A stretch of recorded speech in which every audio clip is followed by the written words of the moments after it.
Hello my YouTube family, welcome है आप सभी का हमारे यूट्यूब चैनल में। आज मैं आप लोगों को गांव की बूढ़ी औरत और बच्चों की कहानी सुनाऊंगी। तो एक बार की बात है, एक छोटे से गांव में एक बूढ़ी औरत रहती थी जो प्रतिदिन सड़क के किनारे बैठकर फूल बेचती थी। उसका कोई परिवार नहीं था और उसने अपना अधिकांश जीवन उसी गाँव में बिताया था। बुढ़िया दयालु थी और हमेशा ज़रूरतमंद लोगों की मदद करती थी। उसने सभी के साथ प्यार और सम्मान से पेश आया और लोगों ने इसके लिए उसकी प्रशंसा की। एक दिन गांव के नटखट बच्चों की टोली सड़क किनारे बैठी बुढ़िया के पास से गुजरी।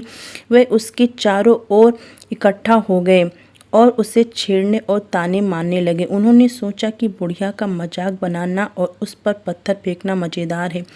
वृद्धा ने बच्चों को नज़रअंदाज करने की कोशिश की, लेकिन वे उसे परेशान करते रहे, यहाँ तक कि उन्होंने उसके फूलों के गमलों को भी तोड़ना शुरू कर दिया और उसके फूलों की पंखुड़ियाँ तोड़ दी। बुढ़िया को नहीं पता था कि क्या करना है और वह असहाय महसूस कर रही थी। बच्चों में से एक छोटी लड़की को एहसास हुआ कि वे जो कर रहे थे वह गलत था। उसे बुढ़िया के लिए बुरा लगा और दूसरों से रुकने के लिए विनती की, लेकिन दुख की बात है कि उन्होंने नहीं सुना।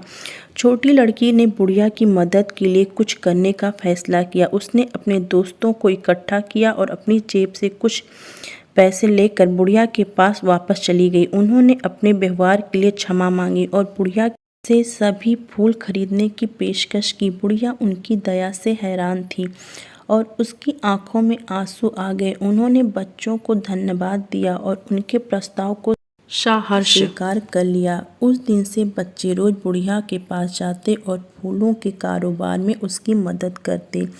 वे उसके ताजे फूलों को उसके बगीचे से सड़क के किनारे ले जाने में मदद करते थे और उसकी ओर से उन्हें बेचते थे। यहाँ तक कि वे घर के आसपास के उसके दैनिक कामों में भी उसकी मदद करते थे। बुढ़िया बच्चों को अपने साथी के रूप में पाकर कृतज्ञ थी और उसने उनके साथ प्यार और दया का व्यवहार किया।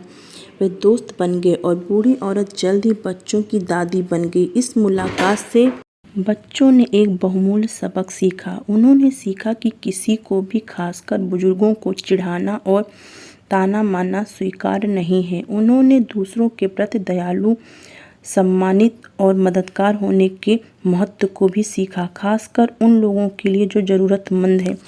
जैसे जैसे समय बीतता गया, बच्चे बड़े होते गए और बुढ़िया गुजर गई, लेकिन वे अपनी प्यारी बुढ़िया से सीखे सबक को कभी नहीं भूले।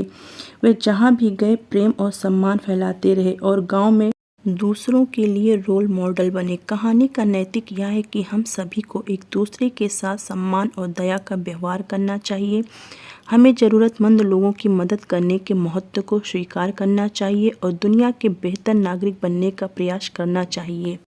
तो अगर कहानी पसंद आई होगी तो आप लोग लाइक, शेयर एंड सब्सक्राइब करना बिल्कुल भी मत भूलिएगा। आपसे मिलते हैं नेक्स्ट कहानी के साथ, तब तक के लिए बाय बाय।